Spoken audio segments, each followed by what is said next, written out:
Hey y'all, it's Heather. Before we kick off this episode, I want to share something very close to our hearts right now. Like so many of you, Christy and I have been following the devastating wildfires unfolding in California.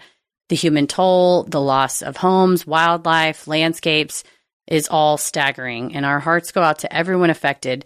And we know that so many of you are feeling the way we are, which is you want to help, but you're not sure how. But we've decided to take action. We're inviting you to join us.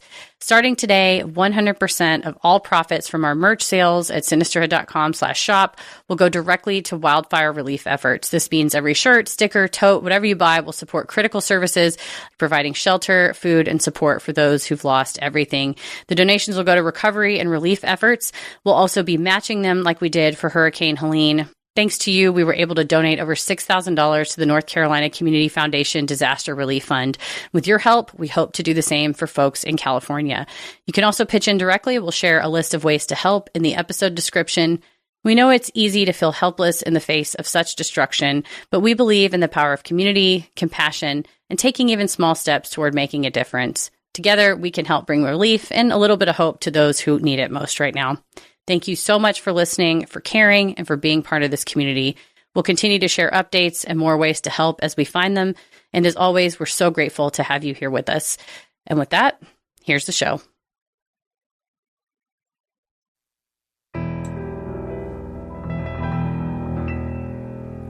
A bump in the night, your heart fills with dread.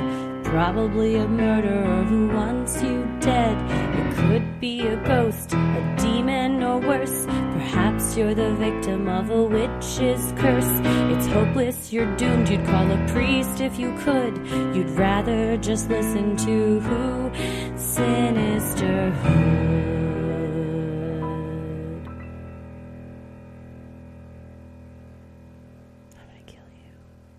Hello and welcome to Freaky Friday, where we tell your odd but true stories. It is Friday, January 10th. Someone invited me to something in February, and I was like, go fuck yourself. It's still 2024. February? Oh, like, man. Excuse me? Sorry, what now? I haven't planned my calendar. I don't go a week out these days, because you never know what's around the corner. Whenever life is like the Willy Wonka tunnel ride and there's no way of knowing which way we're going. Yeah, you can't plan far ahead. Is it raining? Is it pouring? Is a hurricane a-blowing? Yeah, probably. That scene scared the shit out of me as a kid. Showing.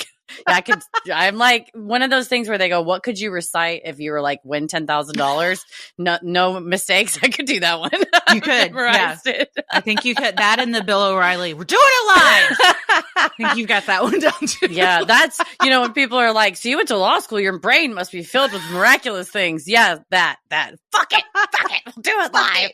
We're doing it live. Of my favorite monologues. We're doing this live. Hamlet. Kind of, we're not, because today is actually January 3rd. It is weird when we record in advance just because we don't know what, the 10th will bring. But we always think it's evergreen how it is content. Right now. Yeah, we're like, it's evergreen. We don't need to be like breaking news, wait till the last second. It's better for everyone if we have a little until the portal opens up and we don't report on it. We sound crazy because we're like, here's some odd but true stories. And everyone's like, well, there's ships flying out of the sky like Independence Day, and you guys sound like everything's normal. So I worry about that. Just a week out, though, we're good. If it's just 2 weeks out, or it'd be too much. We're going live from the portal down below. That's the portal's going down below. That's true, into the ocean. Yeah. To the depths. That's what I was thinking. Well, you're going to take us through a journey today. Speaking of, you've curated quite a lineup. Folks have sent us a number of stories from various experiences that run the gamut from horrific to horrific in a different way. Truly. We will begin and end with horrific things in their own ways. Yes. First, though, I have a bit of an update that I haven't even shared with you because I just wanted to read it on air for you to experience along with our listeners. So I've never heard this. I don't know what's going on. Well, I'm Christy. I'm Heather. And let's get freaky. Are you ready for some information that's going to blow everybody's mind, but especially yours? Yeah, absolutely. Okay. I love we have to be an blown. update. Okay. This is from Erica. If you remember, Erica wrote us last week or the week before about her father and the shrimp calendars. Yes. OMG, ladies, thank you for the glowing review of my dad and I's calendar. We've all listened to it multiple times, and it made my parents and I so happy. And Happy Parents is the best Shrimpmas present ever. Some notes. Are you ready? The shrimps are alive! The shrimps are alive! The shrimps are alive! That elevates the shrimp calendar I know. into the fucking stratosphere. A shrimposphere. Can you believe that these things are hot? These shrimp. They Beautiful should be creatures. called what they are. The shrimps are alive. You can tell by their passionate black eyes and the love they have for their child. But for real, my dad pulls the pots, and after a rigorous auditioning process, the best looking models are picked. After they come out of the water, they start to turn more of a coral color instead of the more translucent color they are in the deep sea. They are kept fresh and cold and are often a bit wiggly and wily during the shoots. But my dad whispers to them and truly helps their inner models shine. See, I was wondering why you would be the shrimp whisperer if it's just like they're dead, but No, if they're moving, yeah. you have to be like, come on, buddy. Hey, You can do it. It's You're like a lion. director. You're Yeah, not a with like shrimp. a diva, like, I can't do this. I can't work under these conditions. He's like, I'll it's be like in Raquel my- Welch. Trailer, my shrimp pot, wherever they are. Oh my before God. they get ready. One of my favorites is this band photo. That's obviously a real bass player. Pretty sure he also volunteers at his local public radio station. And that drummer is high energy and always late. Yes, I made that special drum head. One of many reasons my dad refers to me as his graphic design team. Hell yeah.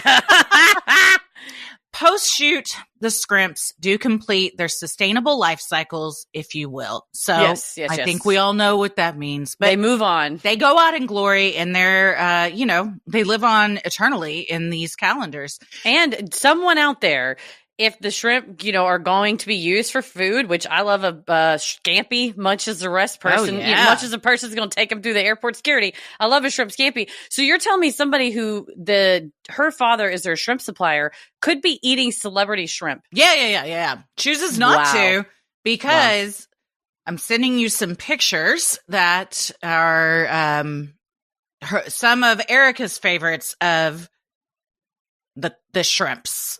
I'm ready. That shows them all in their glory as well. Go ahead and you look at those, because then I have something else. Wait, I haven't even looked at that. I'm sorry. I clicked on Creedence Saltwater Revival. And it's so good. It couldn't be better, honestly. Wait, there's another one too. Let me. Oh, wait, here we go. And it's got, I like that it has, the drum head that says shrimp on it. The shrimp is like holding a guitar in a way that I didn't think it was possible. The Whisperer did it. The Whisperer has whispered. The only thing that I hate about this shrimp family greeting card that you sent, where it's two shrimp pushing a third baby shrimp in a Victorian carriage while wearing top hats, is that it says this item is sold out. And I'm crushed because what am I supposed to send people when they tell me that they're having another baby? Yeah. When that's fucking sold out. Now I'm going to go to get a Hallmark card like some loser. No. I feel like, Erica, your dad's got to bring back this shrimp family greeting card. It has 967 reviews, all 5 stars. Hell yeah. If someone ever gives less than a 5-star review, give them my phone number and I'm going to be like, what is wrong with you? I got some notes if they're going to start critiquing the Shrimp Whisperer. Speaking of, one moment, please. Dun, dun, dun, dun. There is also an amazing PBS special on Erica's dad. We got to watch this. I'm going to sob. Probably watch it tonight. That's true. I Am the Shrimp Whisperer. It's on India. It's from India, Alaska. PBS originally. We will include this in our show notes so everyone can go and watch what from just the thumbnail alone. is two shrimps, Thelma and Louise style, in some kind of convertible car. Like a Corvette. It's a luxury vehicle. Amazing. It's really nice. So good. Oh, Thank you, Erica. Well, Erica included the PBS special link. Also, it's true. The calendar is historically accurate. And have you noticed the shrimp-themed holidays yet? March 17th is a pretty big one. Okay, I thought I had other notes, but those are the top ones. I'm so happy the shrimps are being well-loved and admired for their beauty, grace, and unabashed humor. Also, thanks for sharing my weird teardrop story and your thoughts on it. My boyfriend, Django, also submitted a story about the spooky house from his dreams and is who turned me onto your podcast. Hope we can catch you live, maybe next time you're in Washington.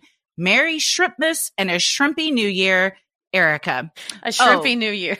I also make shrimp-themed glitter gel inspired by their intricate color scheme and party vibe. Yes, it's UV reactive. So we're going to need some of that as well. Hell yeah. Party vibe. It's accurate. I mean, you don't roll around in a luxury convertible like that if you're not trying to party. No. Am I right? Am I right? God, Erica, thank you so much thank you to your boyfriend for introducing you to the show. Yeah. So then now we are introduced to you and your dad. Oh, my life has improved. This is my 2025 calendar in my kitchen. Yeah, no, it's great, as it should be, because these shrimp, not only am I blown away that they're alive,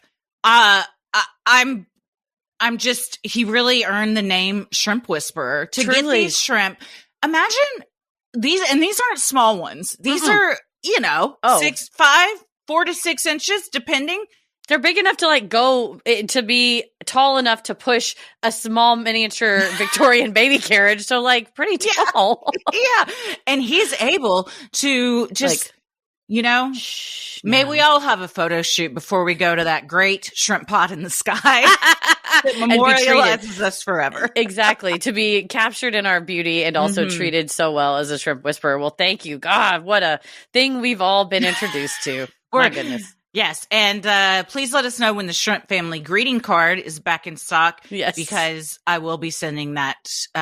Maybe it's just my own greeting card. I think that's going to become my signature greeting card. That's awesome.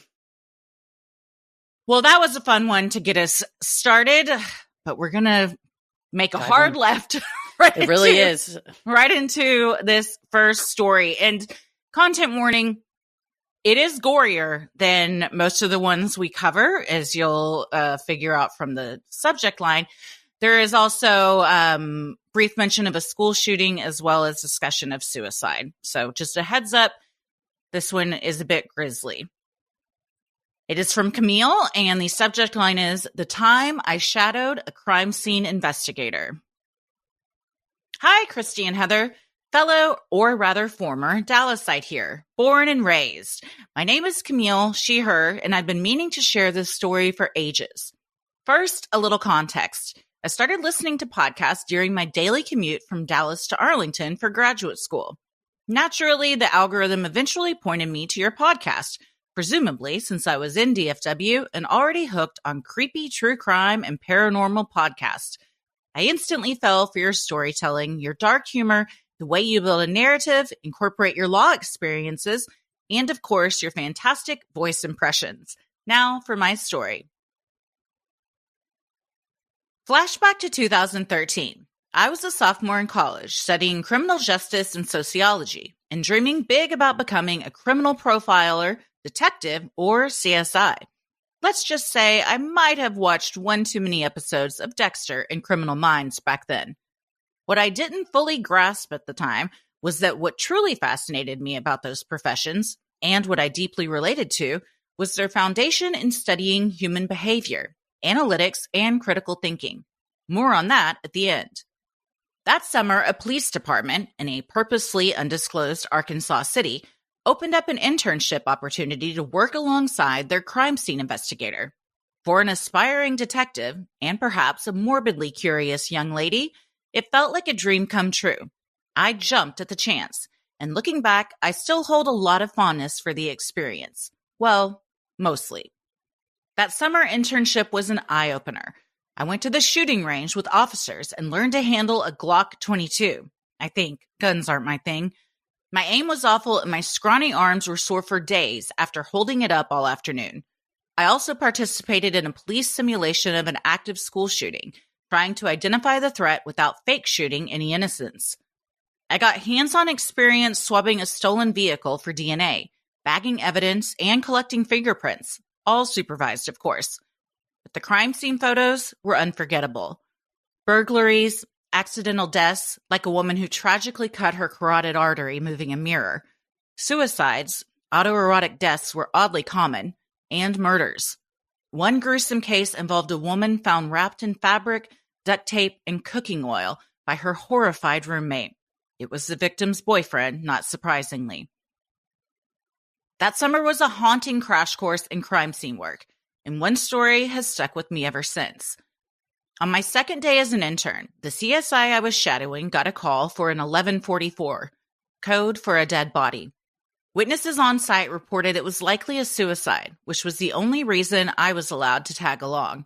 If foul play had been suspected, I wouldn't have been permitted at the scene.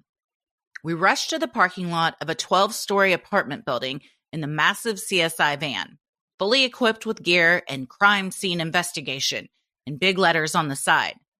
Police officers were already there, and the commotion was oddly non-existent.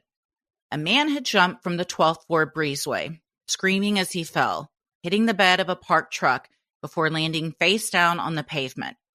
Blood was flowing downhill toward the street.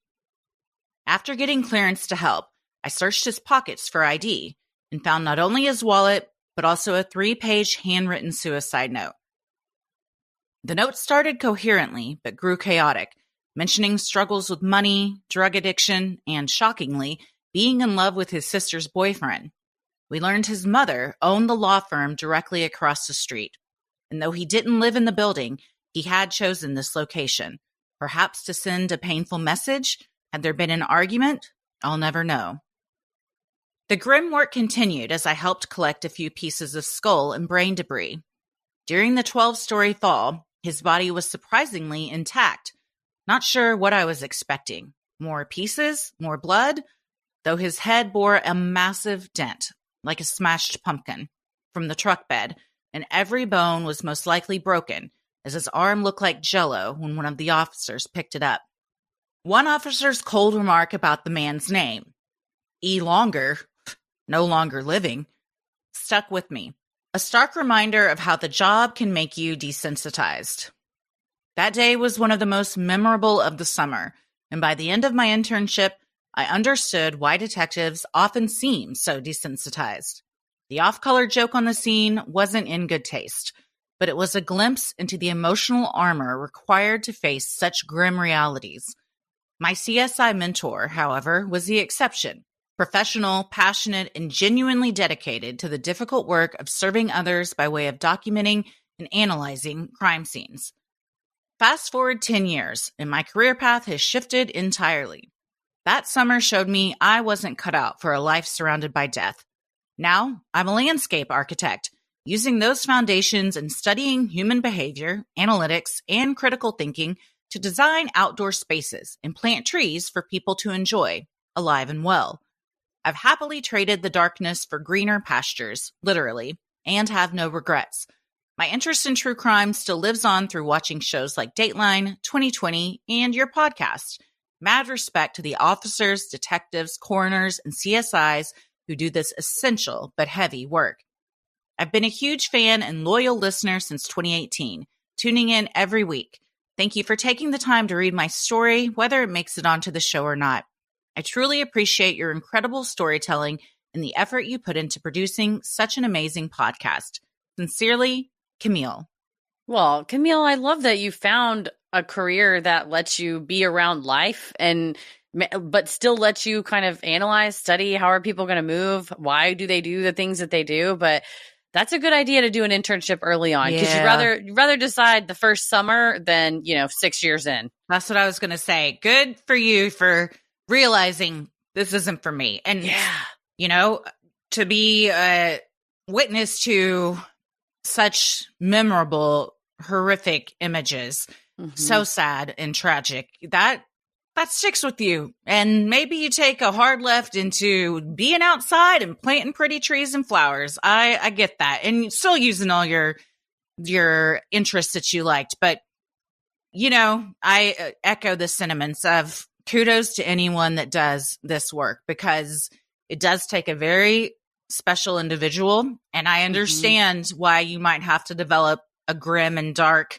sense of humor / just way of coping to not, I don't know, just fucking lose it every time you show up at the scene of something. Right. You really think about that whenever you drive by a horrific car accident and go, oh my God, I hope everybody's okay. That's terrible. And, you know, even the family members, you know, we go to the hospital, whatever. But that guy that drove the ambulance there, that saw that shit, he's got to drive the ambulance somewhere else where something else horrible's happened. So, yeah, I really send a lot of warmth and love to people, to that care industry of coming in either when the incident's ongoing or coming in afterwards. Because what a CSI does is vital to getting justice, you know, to being meticulous with your job and, you know, desensitizing yourself so that you can completely focus and you're not so upset. And, you know, you're like, I got to hear, I'm strictly business, because in the end, you know, you kind of suppressing that's going to let you do it. But it takes a special soul. And just like it takes a special soul to be able to design and grow things, you know, we all have our place to shine. And I think we often get like frustrated with ourselves if we chose a path, you know, early on and go, oh, well, this isn't working. I'm such a failure for switching. And it's like, do you know how strong you have to be to like decide to do something completely different? Like, that's incredible, especially early on. And you're like, well, I thought you signed up to go do this internship and now you're changing your mind. It's like, yeah, that's exactly why I did the internship. I am, because of the things I've seen. And most people aren't, I would say most people aren't cut out for that. It takes a certain person. And certainly we appreciate all that do. And Camille, thank you for sending this in. It's, I remember we once got another Freaky Friday from someone that I believe did CSI cleanup work after. And that one's also stuck with me. Any of these, I mean, I'm just reading it and it sticks with me. So I can only imagine what everyone that sees this, how that just affects them forever. Definitely. Well, thank you, Camille, for sure. Sinisterhood will be right back. Today's episode is brought to you by Ollie. Clean, fresh nutrition your dog needs in 5 flavors they'll absolutely flip over. You don't have to be a veterinarian nutritionist to know that feeding your dog real, whole foods with minimal processing is one of the best choices you can make for their health. With absolutely no harmful fillers, no preservatives, Ollie is made in U.S. kitchens with ingredients carefully sourced from trusted growers and producers around the world. Because the time between Ollie's gentle cooking and your dog chowing down is minimal, they don't need preservatives to extend the shelf life. Here's how it works. Fill out Ollie's 30-second quiz, and they'll create a customized meal plan based on your pup's weight, activity level, and other health info. Get expert recommendations after Ollie crunches the numbers and recommends the right recipes and daily portions for your precious pup based on hundreds of thousands of real dog results. Then get your starter box. For any first-timers, Ollie will send you your pup's first box with 2 weeks worth of meals and a guide of how to gradually switch them over to their new diet. Finally, customize your plan. Ollie offers 3 meal plans to choose from, so you can choose between a full fresh plan, fresh topper plan, or a mixed plan with their freshly baked recipes for your special fur baby. They also have treats and supplements, and I just gave Buffy one of these treats, and she was coming at me for a second. Kate is loving the food, and I love the packaging. It came with the perfect size container bowl, that the frozen dish, you just put it right in there to thaw. Little measuring cup, all of it. She's eating better than we are right now. Right? I'm like, you're eating fresh food. I'm eating very processed food. Something is wrong here. Or very right. Give your pup a fresh start this new year by letting them taste test a personalized meal plan with Ollie. Head to ollie.com/creepy. Tell them all about your dog and use code creepy to get 60% off your first box of meals when you subscribe today. Plus, they offer a clean bowl guarantee on the first box. So if you're not completely satisfied, you'll get your money back. That's OLLIE.com/creepy and enter code creepy to get 60% off your first box. Start your dog's new year off right with Ollie.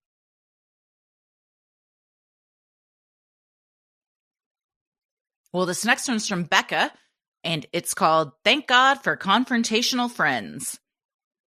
Hello, ladies. Thank you for all you do and the platform you provide for stories like these to be shared, so we know we are not alone.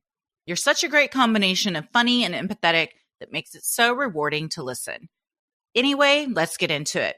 In December of 2023, I was breaking up with a guy. Let's call him DA for delusional asshole. He was becoming very accusatory of all kinds of things. He thought I was breaking into his house to just make it messy, that I had his financial information and was stealing, that I was cheating, and that all of my friends were involved as well. I later learned this started to happen after he started drinking again and stopped taking his antidepressant. Initially, I wanted to help him, as I have personal experience with psychosis and know how it can be. But he was having none of it, and I was having no more of this cycle of apologies to getting into my face about anything and everything. He even came to my house in the middle of the night to yell and would not leave even though it was freezing outside, and I was definitely not letting him in. That was police phone call number 1 of quite a few, and I blocked him on everything. I was so happy my roommate/best friend was with me at this time, especially since the police didn't get there until after he left. The next time he tried this, I was by myself and was beyond terrified. I could hear him constantly revving his engine in the driveway as I basically huddled under my blankets and avoided the windows so he didn't know I was there.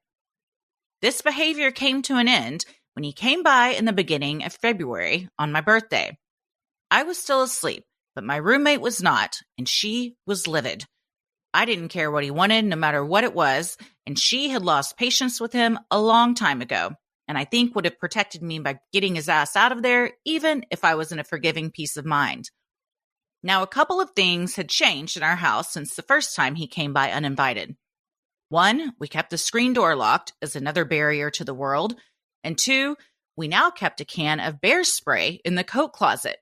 My wonderful roommate pulled out that bear spray and told him to leave. When he didn't, she sprayed away. It was rough being those neighbors that everyone was watching when all 6 police cars came. His 911 call to them insinuated he had been shot, hence the response. It was worth it, though. Since then, he has not come by the house. I wish I could say that is the last I heard of him, but he has continued to call and leave voicemails. Because, in case you didn't know, if you block someone on your phone, they can still leave voicemails. In October, I found an app, Call Control, that disconnects him, and it has given me such peace of mind. However, the biggest peace of mind has been my support system, especially in my confrontational best friend. I've added a cute photo of my dog and a link to the Ring video. Stay safe, ladies, and go buy some bear spray. I have been wanting bear spray for the house. So thank you, Becca, for the candles, rec. others want bear spray. I've watched this Ring video. I have not. I'm going to let you watch it. Okay. And then we'll discuss the fucking audacity. Okay, That's I'm all watching. I'll say. Hell yeah. Fucking go! Fucking go! Call 911, you bitch! Not you, your roommate's amazing. He's the bitch. My eyes. Uh-huh. He's lucky she didn't blast that thing for longer, because I would have been like and held body spray in him. I would have held it on his face. Because he is trespassing. That is your curtilage to your property. You are trespassing on someone else's property. Now he's sitting on your bench. No, Yeah. He is in your curtilage. Spray his ass again. I live in Texas, so we have this castle doctrine. You could spray him with a lot of stuff here. Yeah, not bear spray when people come to the door around these parts. I'm going to climb through this Ring doorbell and spray him myself. Right? I'm irate. I was incensed. And I'm irate right now. I don't know that we'll share this on socials for No, I obvious can't. reasons, but For privacy purposes. yeah, but he has something in his hand. He knocks on the door. The roommate answers. She's like, leave. And he said, let me just give this to her. And she goes, I'm telling you right now to leave. She's got the can. He won't. She sprays his ass. But then the best part is she sprays him and he calmly shuts the door. He calmly pulls out his phone. Obsessed. Dials 911. I need an ambulance. And then it's like, I've been assaulted. Calmly doing all of this, then sits down on the bench. I can't drive. My eyes, I can't even see. She had a weapon. bitch, she sprayed you in the face with It's some. her fucking house. It is a weapon, but let's get a grip on you weren't shot, okay? No. And you know what? That is the type of thing a manipulative psychopath does, because he wants 6 police cars to show up and shoot the roommate. He is lying to the police officers. And embarrass them. And get try all to the embarrass neighbors them. out there and cause the big fucking stink and instill fear. It's everything about this video. I'm like, everything you said about this man adds up 100%. Also, it's January. It's Stalking Awareness Month. Like, we did an entire interview with our friends from Spark last year, and we spoke with Debbie Riddle, who's Peggy Klinke's sister, and covered Peggy Klinke's story. And like, people like this don't stop. And the really unfortunate thing is that oftentimes the police response is to be desired, leaves a lot to be desired. So sadly, women have to equip themselves, because, I mean, men do get stalked as well, but statistically, primarily it's men, primarily it's ex-partners. And to have something like this, they also make PSA gel pepper spray that's like the size of a small fire extinguisher, because gel, you can see where it goes and it sticks and it doesn't spray back at you. So you can get a little thing like that, spray his ass in his mouth and his eyes. I'm getting one. Because that's why I've always been hesitant to do pepper spray, because if it sprays back on you, you're fucked too. The gel is, I'm ordering some today. Let's do it. They also make colored gel, so you can see where it goes. Like if it's a certain color, that's what I'm like. I'm trying to get someone's face like blue and them on the ground crying. Like when someone opens a bank bag and it stains their face. I'm like, it's the blue guy's the one that tried to grab me. Neon pink. So anybody can see his ass. A helicopter trying to find him. They're going to find him. So yes, Becca, your friend / roommate is an amazing angel from heaven. Yes. We should all be so lucky to have somebody who's like, you need to step back or I'm going to spray you. And then when they don't step back, they follow through on, it's not a threat, by the way. It's a promise. Yeah. She keeps her word. All she did was keep her promise. And for you to sit on the bench, by the way, the juxtaposition of what's going on, you're going to glitch out. My eyes are twitching. I'm so incensed but the and enraged. juxtaposition of what's going on versus the very cute thankful wreath that's on the front door. Yeah, it's great. Yeah, it's very well decorated. But no, it's offensive to me for him to sit there and go, I wasn't even doing anything. I was just trying to give her. No, you're trespassing. You've been told to leave and you're trespassing. So now you get sprayed in the face, bitch. Also, so, this anyway, isn't the first time. So don't act like you're some kind of fucking martyr. Here's the deal. I already said this is a third thing, coming to somebody's house uninvited, catcalling. We're not doing it anymore. We're leaving it behind in 2024. And by we're not doing it, I mean, we all are not standing for it. So mace him in the mouth. Spray him in the face. You did nothing wrong. You've done nothing wrong. Nope. We'll all support you. And I hope you had a great birthday. After that. What a fucking... Also... That video's intentional. Aces. He knows he's doing it on her birthday. You know, I hate this man so much. Also unattractive. So... Horrific. Not even a little bit of a redeeming quality. No, I hope someone's like, it's the new year for you. I guess God will determine if it's happy or not. Like, that's how I feel about this man. I'm like, have the fucking life you deserve. Yeah, you fucking scumbag. So thank you for sharing this, Becca. I'm sorry you had to go through this. It is horrific when you're being stalked. It's scary. Please keep documenting. You are right to have recordings of this. Like, your roommate did nothing wrong. And I say spray him more. If anything, the only thing she did wrong was let go of the trigger too soon. Right. In my opinion. She should have emptied the canister in his mouth. Especially once he sat down, I would have opened the door again and said, standing at the door.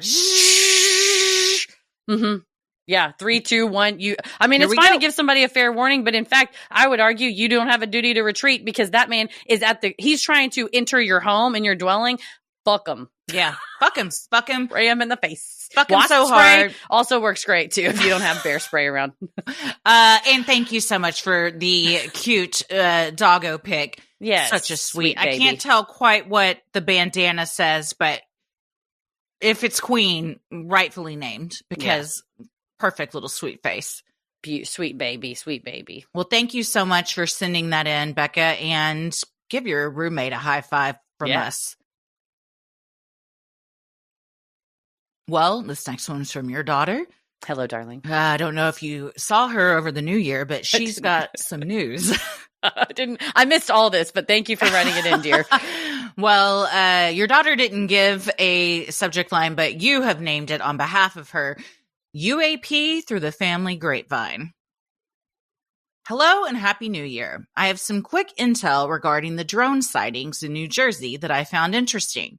My cousins, who have made lives all over the U.S., returned to my grandma's house to celebrate Christmas with the family, and it was quite the meeting of the minds. 2 cousins are Marines. One cousin works for an aircraft manufacturing company. Another cousin is in the Navy and spends most of his time on a submarine. And another is in the Air Force. And me? Well, I work with kids. So while my cousins are flying in the sky or the depths of the ocean, I'm usually getting open-mouthed, wet coughed on by a child. Anyway, the topic of the drones came up. Aircraft company cousin wanted to know thoughts. Air Force family members scoffed and said it's all just planes and people are dumb. Submarine cousin wasn't quite sure. But one Marine cousin had the best intel. They said they received an email months ago from a very high-up military member. This email told all readers that they must report all UFO sightings. Marine cousin said they thought it was a joke or spam or something, but it was not. It was an official email letting the Marines know that they have to be mandatory reporters for UFOs. Only the higher-up of the 2 Marine cousins received this email. Very interesting indeed. Another side story. I have a friend in the Navy that flies fighter jets and sometimes is stationed on an aircraft carrier. He witnessed some sort of UAP fly through the sky and then submerge itself in water. A few years later in 2020, I met with a student through Zoom to work one-on-one. He relayed a story of almost the same encounter that he witnessed with his dad. He was super excited when I told him my friend saw the same thing. It must have felt nice to feel vindicated. This same student once asked me if I'd had pizza for lunch. When I said no and asked why, he said, "'Cause you just look a little fatter than you did before lunch." Gotta love kids. I gotta be honest, UAP and UFO stories aren't really my thing. I believe 2 things to be true. 1, there has to be some sort of other life in the universe. It's far too vast for Earth to be it. 2, the military has technology and or weapons we don't know about. And you know what? That's just not my business. I love a good ghost story and most things paranormal. Think about it. You saw a ghost, now you have a good spooky story to share. But if you saw what you believe to be an alien, your whole worldview has now shifted. And that's a lot. No thanks.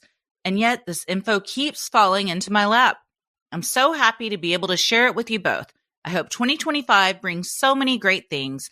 Love you. Bye. P.S. If my cousin shares a screenshot of the email, I will send it.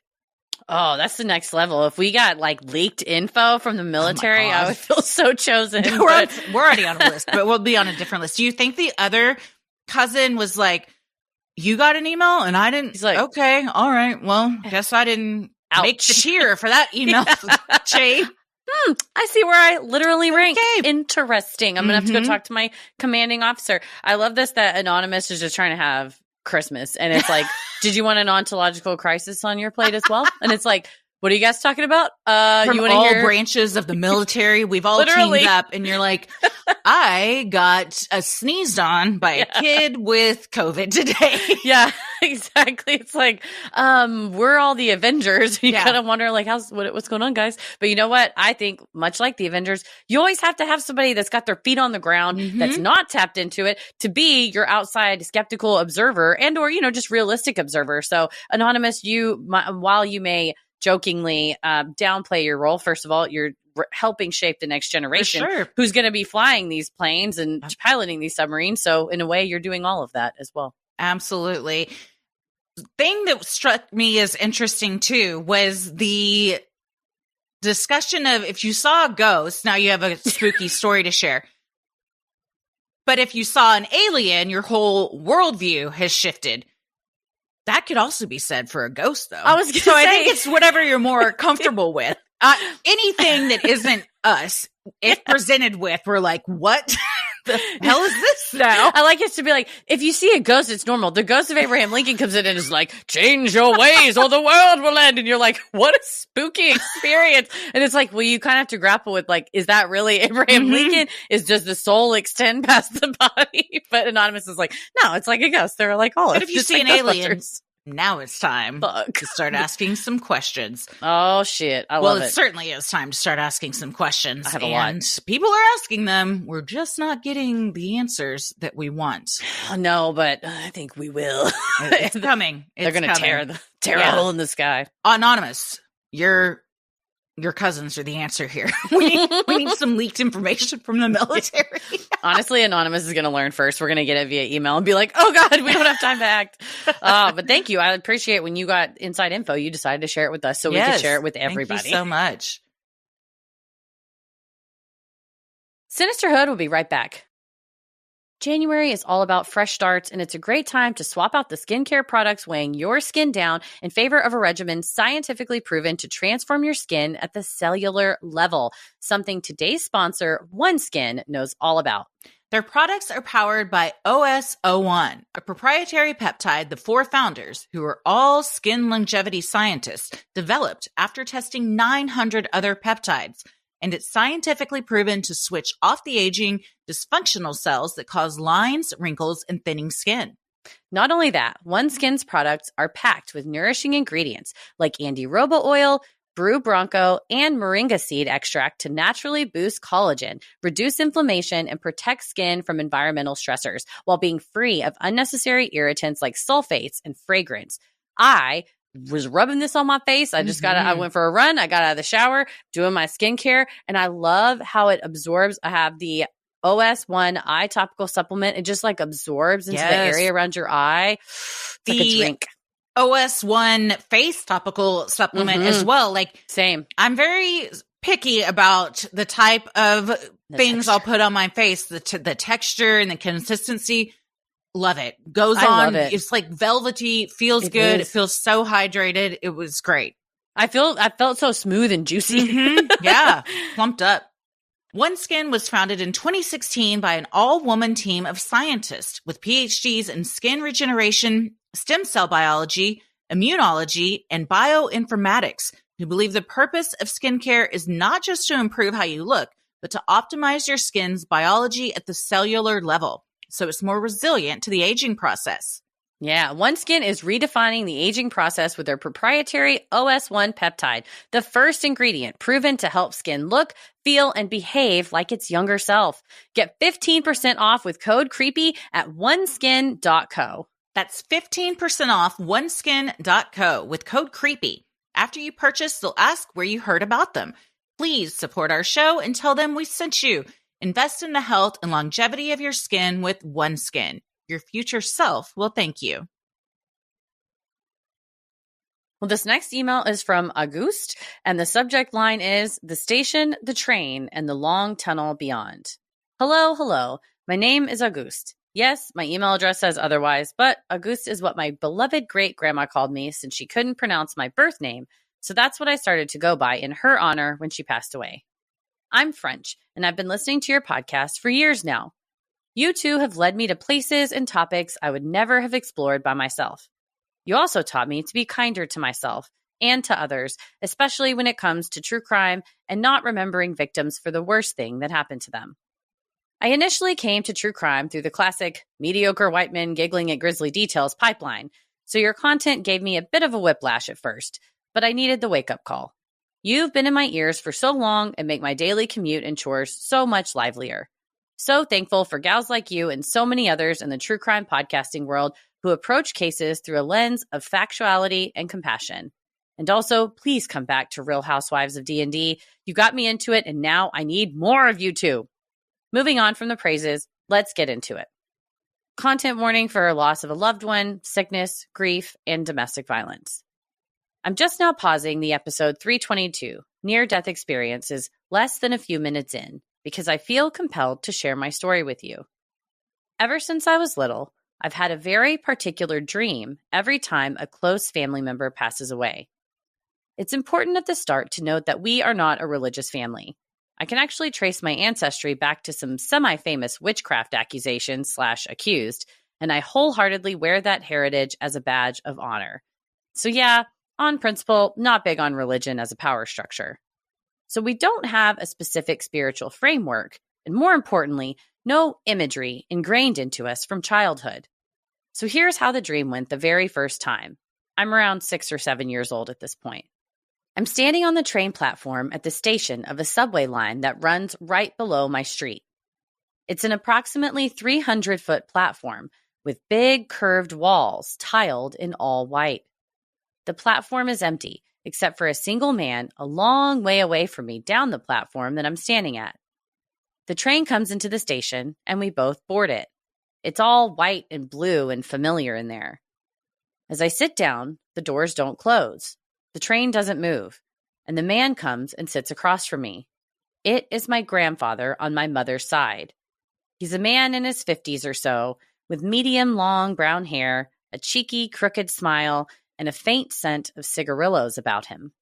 Now, what you need to know is that my papi, a term of endearment for grandpas in French, has been very sick for a while. I've basically known him as being in and out of the hospital my entire life. He wasn't particularly in a bad way at the time when I had the dream, though. This has been corroborated since then by my mother, his daughter. So anyway, my papi chit-chats with me for a bit. We are a talkative bunch, have you noticed? And then he tells me that he is going on a trip and that he isn't coming back.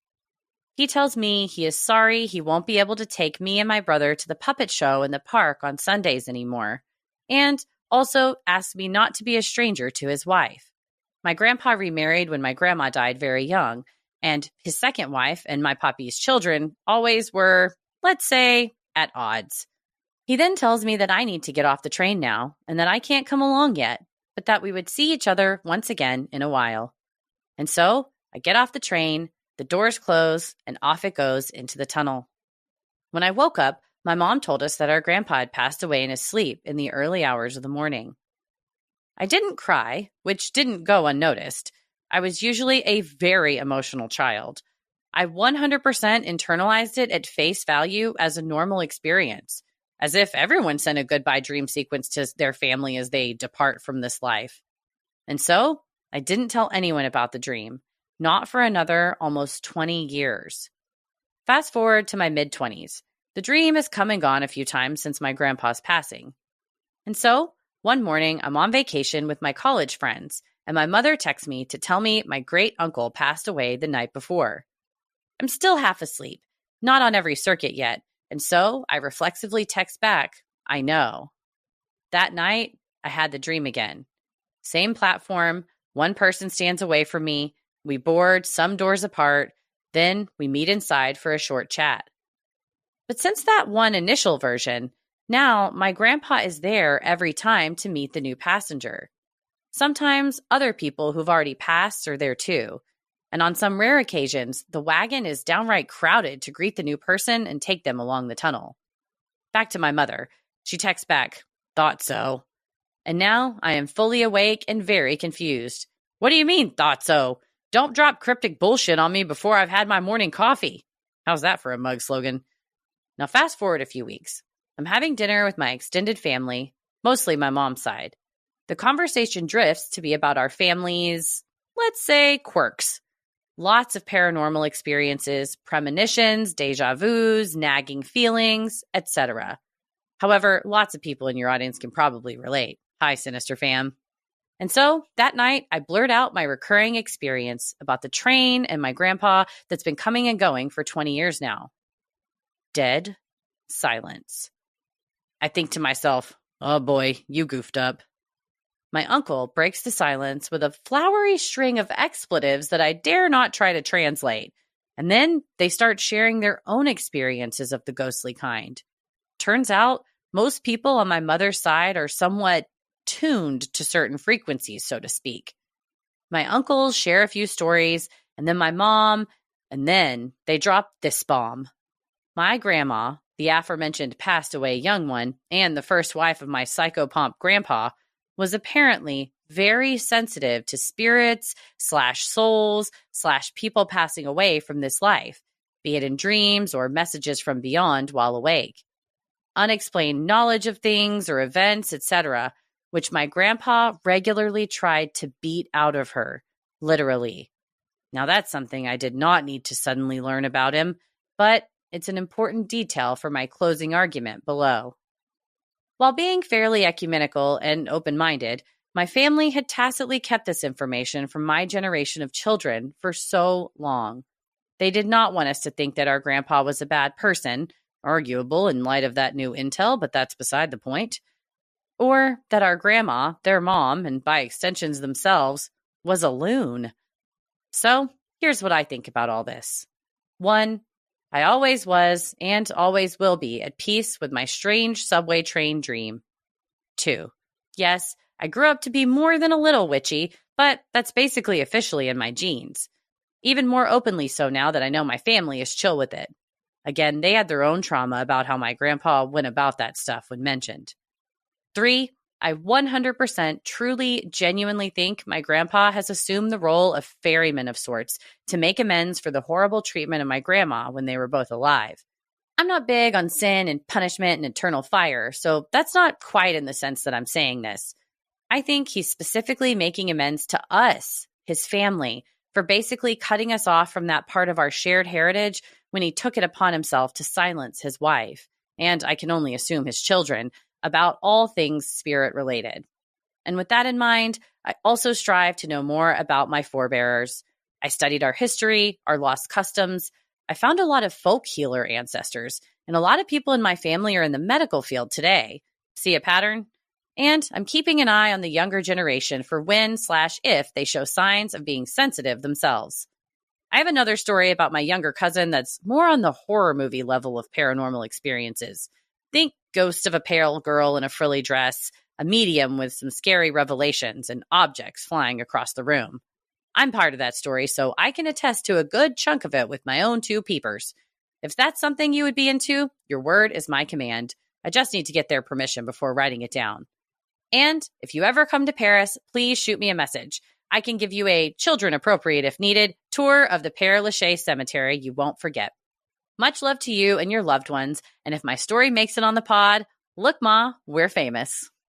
I love dream stories, and this is a good one. I'm glad you find comfort in it and not fear of like, oh man, that means Grandpa's going to go any day now. It sounds like it happens pretty quickly. Right? Like, they pass and then it comes into your dream and then you get a call saying, hey, by the way. And you're like, yeah, I know. I was just talking to them in my sleep. I know. Me and them and Grandpa were just working it out and like they're fine. Like they're on a train. I saw them. That's an interesting, I feel like journey for Grandpa, and I, who am I to say that that's not what's happened here? Because I think it makes total sense in a cosmic way of, wanting to somehow forge a connection now that we're living and he's passed on because he stopped the connection of when he was living and other people had passed on. So, kind of do what he can to help ease the transition, given his acts in life. Like you said, not really like as a punishment, but almost as a, like, I want to do this to you. Like, please let me do this for you. Yeah. There, Agus sent some pictures too of the subway from the dream or from where they actually lived that made it to the dream. And it's exactly how you would imagine, like the blue seats and all of that. And it's interesting too, like, a vehicle of transportation passing through and people getting on and off and stuff. I think there's something to be said about that. Yeah, definitely. It gives you that kind of a comforting metaphor too of him being like, I'm going on a trip I'm not coming back from. You can't go with me. And it's interesting. It's like maybe Grandpa chose that whenever Auguste was younger because it's like, oh, he knows what a train is. Like he understands the concept of a trip and stuff like that. So I don't know. It's interesting. I love it. Thank you for sharing that with us. Yeah, absolutely. Sinisterhood will be right back. If saving more and spending less is one of your top goals for 2025, why are you still paying stupid amounts of money every month for wireless? Switching to Mint Mobile is the easiest way to save this year. As the first company to sell premium wireless service online only, Mint Mobile lets you maximize your savings with plans starting at $15 a month when you purchase a 3-month plan. And it's so easy. Literally, I tried to get Paris to do it, and he was like, you don't need me. You can do this. It's really like 3 steps. It's two seconds. For real. No, I'm not good with stuff like that. So anything where it's just like, and it's finished, I'm like, oh, yes. And you're also significantly cheaper than all other phone companies. For real. Yes, please. All plans come with high-speed data and unlimited talk and text delivered on the nation's largest 5G network. Use your own phone with any Mint Mobile plan and bring your phone number along with all your existing contacts. You know nobody's trying to get a new phone number. No. You got contacts in there from decades ago. You can't be you just got to have that stuff transferred over. You can't be knowing all that. And you keep your number too. You're like, this is my number. I don't want to switch companies. You don't have to switch your number when you switch to Mint Mobile. To get this new customer offer and your new 3-month unlimited wireless plan for just $15 a month, go to mintmobile.com/Sinisterhood. That's mintmobile.com/Sinisterhood. Cut your wireless bill to $15 a month at mintmobile.com/Sinisterhood. $45 upfront payment required, equivalent to $15 a month. New customers on first 3-month plan only. Speed slower above 40 gigabytes on unlimited plan. Additional taxes, fees, and restrictions apply. See Mint Mobile for details. Well, this next one's from Becca, and the subject line is, I started my new year with a reversed episode 13. Which I didn't know could exist until Happy New Year. Bless your heart. Christy and Heather, Happy New Year from Becca in St. Louis. Looking forward to spending another wacky year with you as my senseis. I wanted to send you this Freaky Friday story, in the truest sense of the phrase, anonymously. But I thought if Christy can share her experience with all of us, the least I can do is share this in solidarity. My partner had a New Year's Eve gig in Kansas City, so we drove down Tuesday and planned to drive back Wednesday after a lie-in. A little backstory. I, historically, am regular, as in he and I both know our schedule based on when my body does its thing. It doesn't help that I have a steady diet of tacos and hot sauce, but whatever. Anyway, I've been tracking a phenomenon this year. Whenever I travel, I cannot poop for the life of me. I spent a week overseas and wasn't back on track for a month. Another weekend at a conference in Phoenix, nada. Visited the same city 6 months ago and was a dry gulch until a week after we got home. It's wild. I guess it's just a side effect of getting older. I also have a bit of a phobia regarding this, like Heather. So maybe my body is subconsciously shutting down the trauma until it feels it's safe again. Your guess is as good as mine. So, for this short trip, I ate my way across the state all day Tuesday, having no worries whatsoever. An entire bibimbap bowl with 5 tablespoons of sriracha? Done. 2 gas station hot dogs? Lay 'em on me. 4 shots of espresso? I got this. Gig comes and goes, all is well. Wake up at the hotel earlier than I wanted to, so I sneak out of the room to grab a mimosa, more espresso, and a breakfast plate. Ooh, look at the time. Time to go wake up my partner so we can make it to checkout. Head to the elevator. Uh-oh, what is that? Okay, waiting for the elevator, thinking, this is odd. Get on the elevator, and I am about to shit my pants out of nowhere. Wait, this can't be happening. I never have these issues while I travel. I've spent a lot of time traveling this year, and I know my body.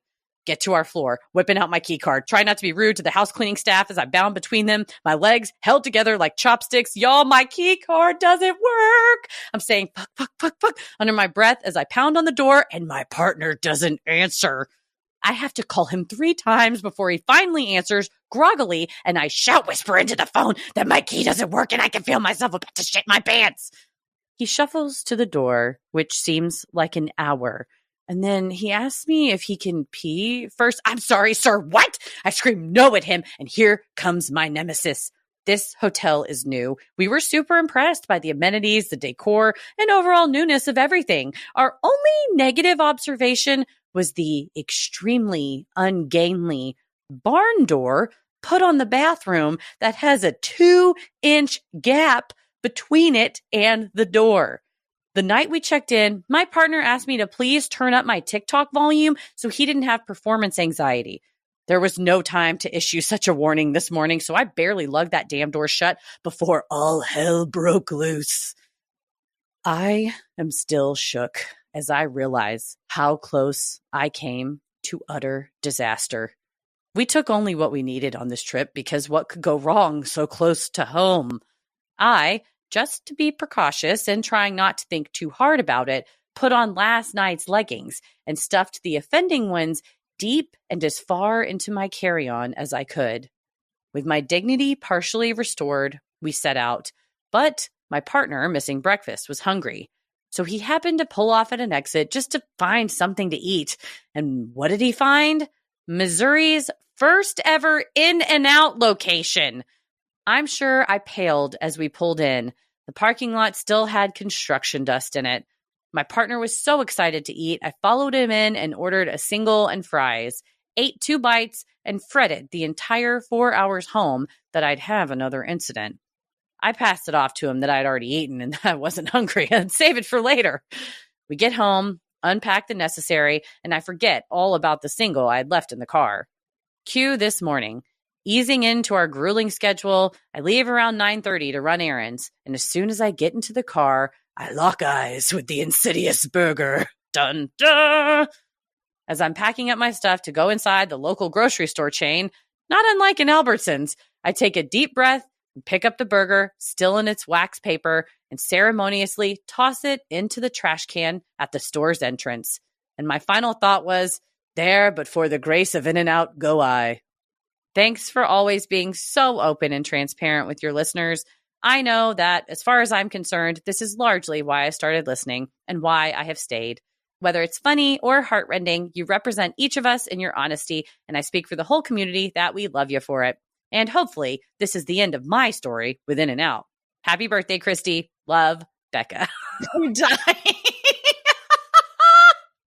I muted myself, but you should have just laughed on through, baby girl. First of all, please, somebody, maybe on my tombstone, there but for the grace of God, In-N-Out. There but for the grace of In-N-Out go I. Yeah. Feel like that's gotta go on my tombstone. So good. Oh my gosh. You did do a reverse. I feel like between the two of us, we did a full circle moment. You know, like yes. I discarded in the Albertsons parking lot. You, not Albertsons, but you threw away the burger, and therefore the circle's been completed, and now it won't happen again. No, your souls can be freed. Both of them. I love it. Oh, man. That's incredible. You guys are like a palindrome, just like one and then the reverse. It's just like race car. Just flip it. It's the exact same. I also have this issue while traveling, but I kind of have that issue all the time. So then if I had 4 shots of espresso, period, I think my life would end. Yeah. I don't think I could handle That's one way to put it. Like I would ascend out of my body. Like on The Simpsons, they're just like souls come out. Yes. Yeah. No. Oh man. But all that hot dogs and breakfast plates, mimosas, you did it all, baby girl. I mean, just like you're like white knuckling your life. I have never related more to this. Dude. This is so good. Also, just like waddling. Banging on the door and the way I would, oh man. Like, just kick that bitch open like fucking Patrick Swayze. Dude, like, how are you? I'll kill you.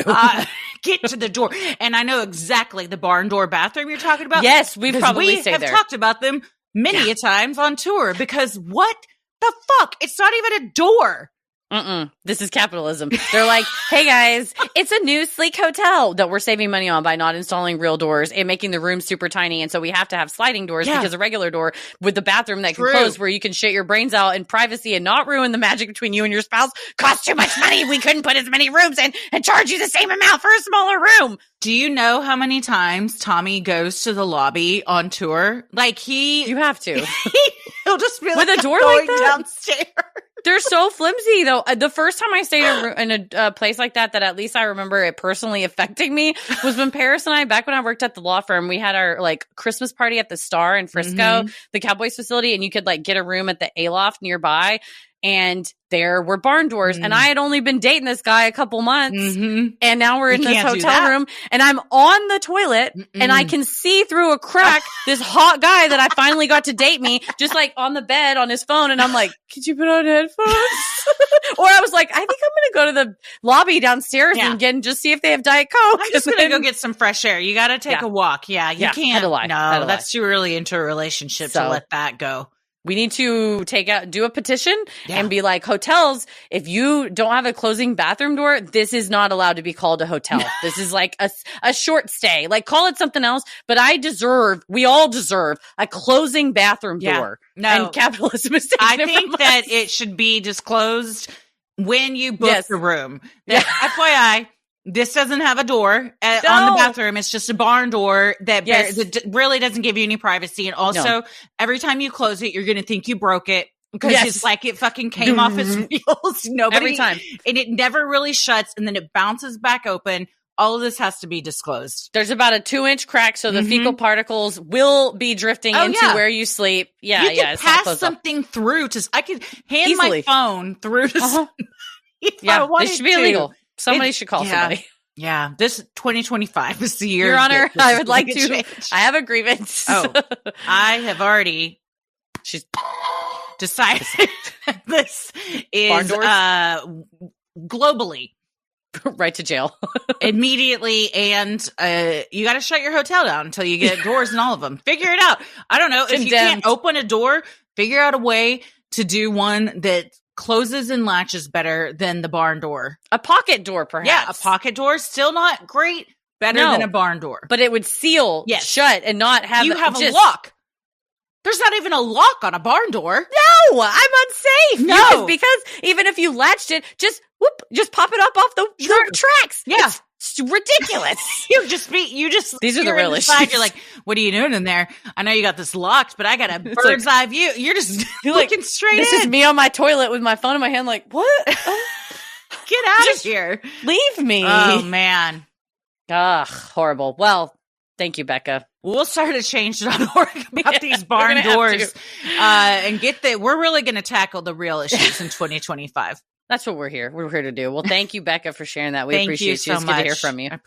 I appreciate you not going anonymous in solidarity. Truly. Yes. We stand together or we fall as one. Sinisterhood will be right back. All right. Well, this last one is from Jay, and her subject line is "Help! I might be psychic, and I am not ready for this burden." Dear Sinisterhood, I hope this Freaky Friday submission finds you well. I've recently decided I'm showing late signs of psychic ability, and I need you two to help me decide if that's true. For some background information, I just finished my first semester of my sophomore year in college. Exciting stuff, really. I definitely do not feel like I'm growing up too fast. I'm definitely ready to turn 20 in a month. I'm definitely ready for adulthood. Not. I'm fucking terrified, and my emerging psychic abilities are not helping. This last semester, my roommate and I started a radio show on campus. It has honestly been my best decision this year, up until recently. My roommate and I had one show left until winter break, so we decided the whole show would be our highlights from this semester and our predictions for 2025. Since December 17th, 2 have already come to fruition, and I think another is on the way. I will explain each prediction and how it manifested in chronological order. My first prediction that came true was that there would be some sort of copycat CEO killer. On the morning of December 17th, an employee at Anderson Express Incorporated stabbed the president of the company. This is definitely a weak piece of evidence considering it happened the morning of the day of my predictions, but I had not seen any news of this until after I had created my predictions. Luigi Mangione's actions have definitely started a movement within the working class, so a copycat killer was bound to happen. But it is very interesting to me that one happened the day of me creating my predictions. My second prediction, and the most scary in my mind, was that something would happen to the Eiffel Tower. When discussing on air with my roommate, I specified I didn't think it would come down completely, but that something would happen. I said that I thought it would be along the lines of what happened to the Notre Dame.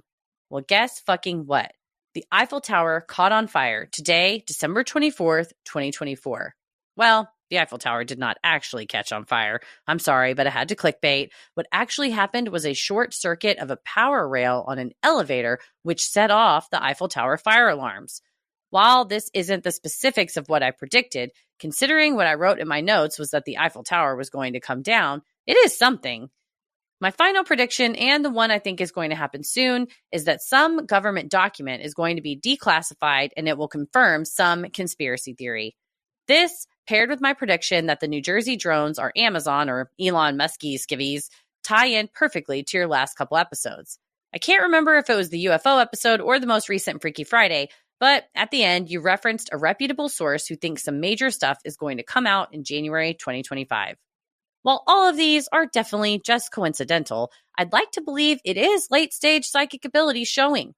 In all honesty, it's probably just good pattern recognition and good guessing, considering I am pretty tied into all related stuff. I've attached a screenshot of my note with all my predictions. At the top, there's a timestamp showing I have not edited the note since 7:30 p.m. on December 17th. So, what do you think? P.S. Feel free to share any of the predictions you might feel come true. Oh, Jay, I saved this one for last because we got a lot of predictions. First of all, amazing to start a radio show. What a fun and productive thing to do, a creative thing that's something you can take ownership over. Hell yeah. I love that. I also love that it seems like your show started off with your top moments from the semester, which I feel like I want to live vicariously back in my college days for a minute through Jay. We've got running down the hallway after Halloween. Don't know what that's about, but sounds super fun. It sounds incredible. No noise complaints. Nice. You know I hate noise. My Friendsgiving mac and cheese. Gonna put that down for next November. Yes, you have friends to have a Friendsgiving, and also there was mac and cheese there. Definite highlight. Voting. Always the privilege. Now here's where I got a question for you, Heather. Hugging Professor Bailey twice in all caps. Now, do we think Professor Bailey is a super hot professor, or is Professor Bailey like a Severus Snape type? I was thinking curmudgeon. To get a hug from them is like the end all be all. And you got it twice. Yeah, I was thinking it was the latter because I was thinking of my law school professor, the one that I ended up working with, who was very serious. And when I first saw him after I graduated, I hugged him and he was like, "Hi, Heather." He's just arms to the side, doesn't even move. My bad. He might not want to hug me, but yeah, I imagine that. I don't know, but you can clarify with us, Jay. Whether please. Pics are welcome.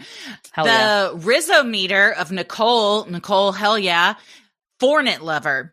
Don't know what that is, but it made the top 6. Now we get into the 2025 predictions of Jay and company and what they think might be going down. There's so many to choose from, but we can read a selection of them. Yeah. I think this starting off with the New Jersey drones are actually just Amazon or Elon Musk. I feel like that dovetails with a tweet from Elon Musk, and I don't have it directly in front of me, but good.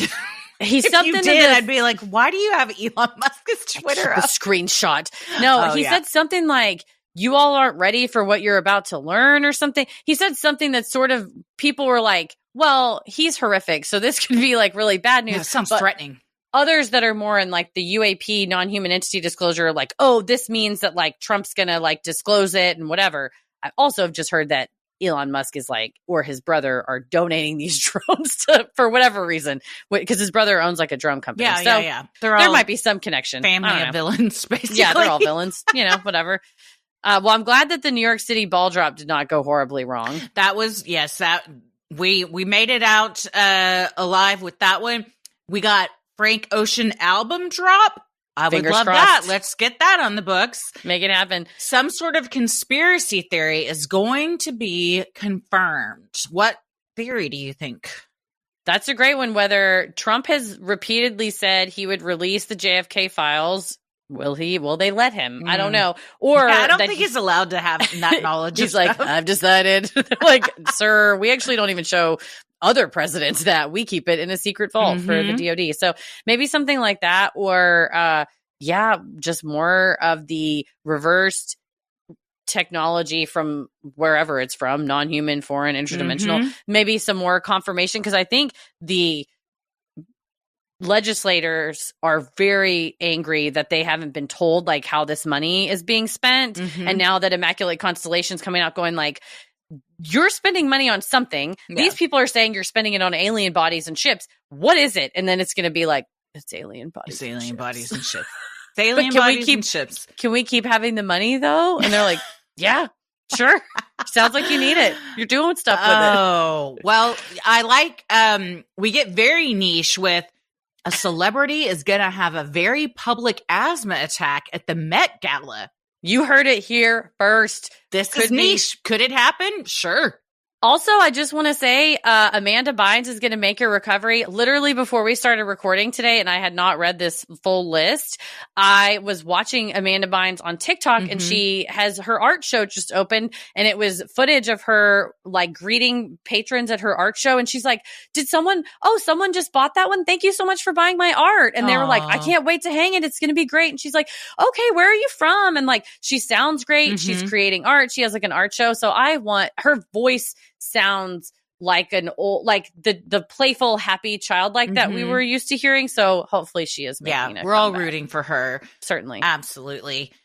We've got a drug that actually expands your lifespan. Now that would be, that is something that Elon Musk, I'm sure, already has developed in his secret lab / lair that he takes for himself, but maybe we all get access to it.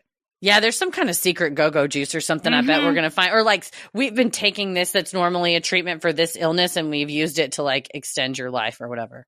And last but not least, colored toilet paper. We're going to see it. 2025, you guys. It's coming back. It's coming back. Was it a thing at one point? I have used blue and pink toilet paper in my life that I thought, this is interesting. I think I've used some that looked like money.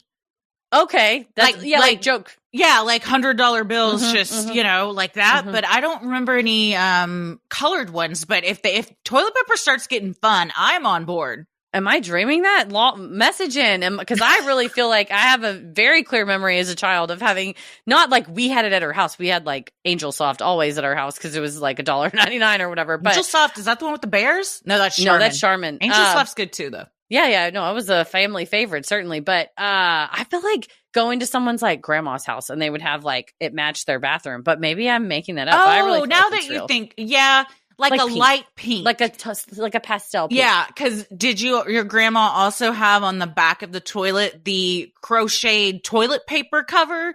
Oh yeah, and then you can can also put it over like they made the ones for tissue boxes as well. Yeah, or like a carpeted toilet seat cover. Yeah, those in are the the best. Carpeted bathroom. Yeah, there fantastic. was so much carpet and fabric in bathrooms back then.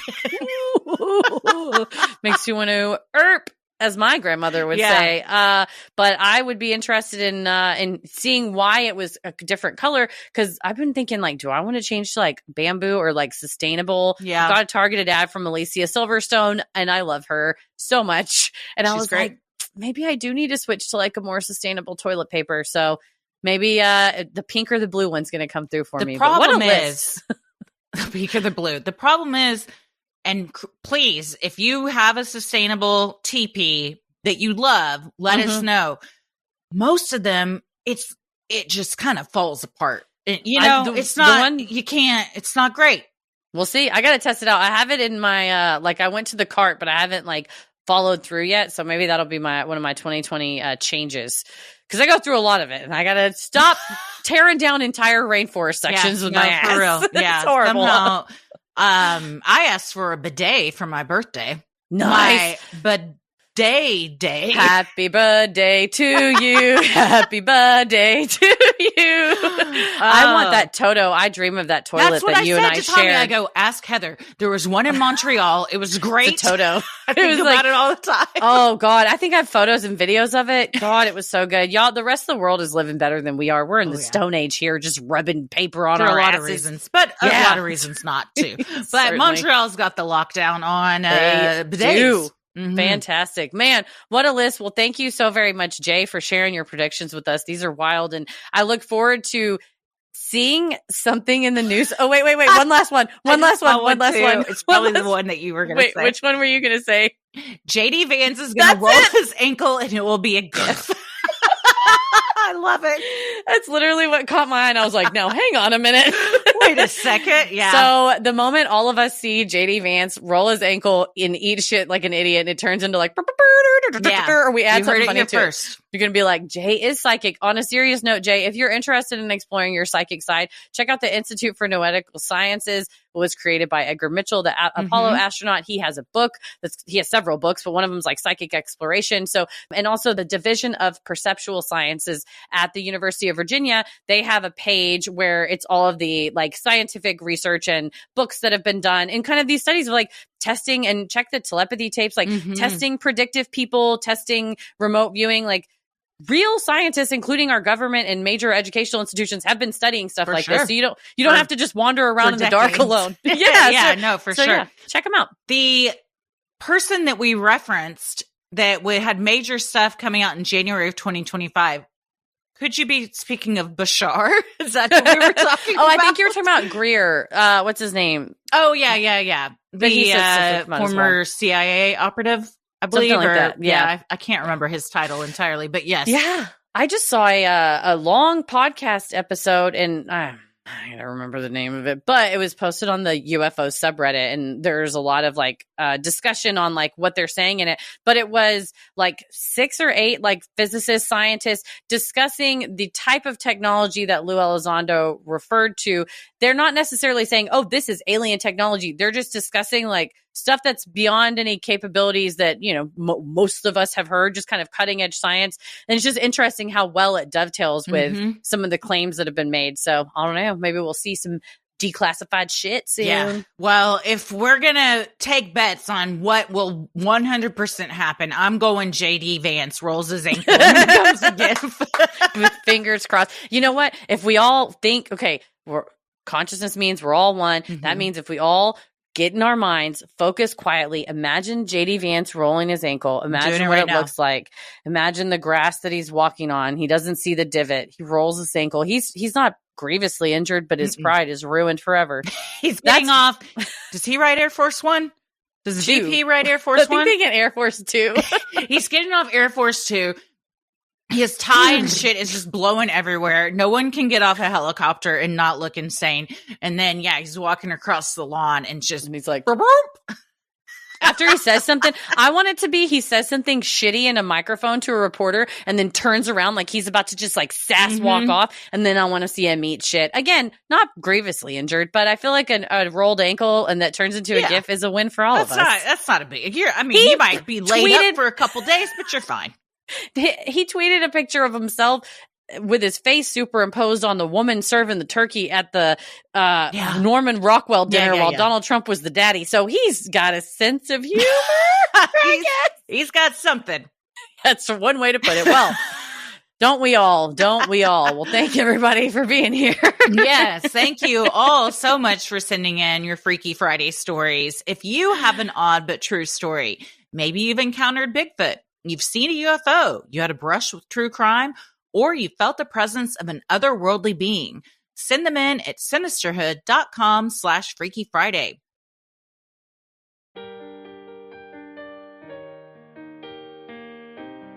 If you like our free episodes, you'll love our Patreon bonus content. You can join for free just to see what we're up to. We also release an archived bonus content once a month for free members, or you can join at a tier, and I said I'm going into the thousands for 2025. I think it's 1,000 hours of bonus content at this point. Yeah, you're not wrong. And all of those free bonus contents that have been released are out there. So when you sign up as a free member today, there's like a back catalog of free stuff to even listen to before you even jump into the thousands of hours. Well, once you have joined on Patreon, you will get access to your Patreon merch discount, depending on what level you're at. And you can use that to head over to sinisterhood.com and click shop on the top banner to check out Sinisterhood merch like t-shirts, mugs, totes, stickers, and even clothes for your kiddos. While you're on our website, you can also review the show, follow us on socials, and check out the episode description. You'll also find fun things like topic-based playlists. You can follow us on Instagram and Threads at Sinisterhood Pod, like us on Facebook at Sinisterhood, watch full video versions of our Wednesday episodes, as well as clips from Freaky Friday on YouTube. Follow us while you still can on TikTok at Sinisterhood Podcast. Just kidding. We'll keep posting even after the ban. We are, but we found a way. My stomach is in knots over this, and I'm not even playing. As not we envision. As we're envisioning JD Vance's ankle roll, we are watching it in June on TikTok. Yes. And so it will be here. And if you would like custom video shout outs from us to give you happy birthday, happy new year, congratulations, a pep talk, whatever, find us over at cameo.com/Sinisterhood. Christy, where are you at on the computer? I am on Instagram and Threads at Christy M. Wallace and TikTok at Christy or GTFO. Heather? I'm on the internet at Heather versus the world. As always, the devil rules the airwaves. Keep it creepy.